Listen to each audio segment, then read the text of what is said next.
এইটা হলো বারমুদা ম্যাপের একমাত্র আন্তর্জাতিক বিমানবন্দর। এখানকার কন্ট্রোল টাওয়ারগুলোর মধ্যে এই কন্ট্রোল টাওয়ারটা সব থেকে ভুতুড়ে এন্ড সব থেকে রহস্যময় একটা কন্ট্রোল টাওয়ার। এই টাওয়ারটা প্রায় 1 যুগ ধরে পরিত্যক্ত, তাও এই টাওয়ারের রাডার সিস্টেম এখনো অটোমেটিকলি ঘুরতেছে। কিভাবে সম্ভব এইটা আমিও ঠিক বুঝতে পারতেছি না। এই টাওয়ারের একবারে উপরে কিছু জানলা দেখতে পাচ্ছি, মনে হচ্ছে জানলার পিছনে অনেক বড় একটা রুম রয়েছে এন্ড ওই রুমের মধ্যে এখনো কাউকে আটকে রাখা হয়েছে। একটু গভীরভাবে খেয়াল করলে আপনি কিন্তু কান্নার শব্দ শুনতে পাবেন। শুনতে পাচ্ছেন কি কান্নার শব্দ?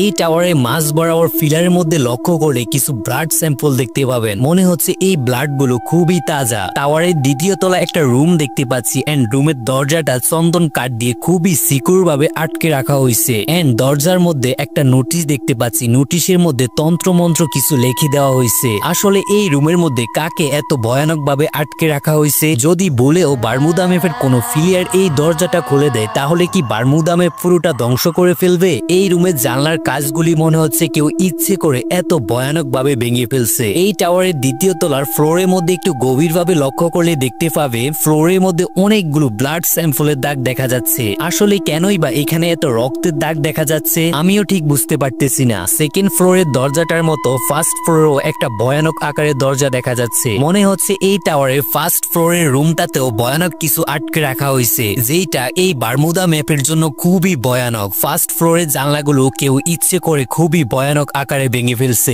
সত্যি কথা হলো এই টাওয়ারটা মৃত হলো, বাস্তবে এই টাওয়ার খুবই জীবিত। আমার মনে হচ্ছে এই টাওয়ারের মধ্যে আরো অনেক রহস্য লুকিয়ে আছে। এই রহস্য একমাত্র শুধু গেইনা ছাড়া আর কেউই জানবে না।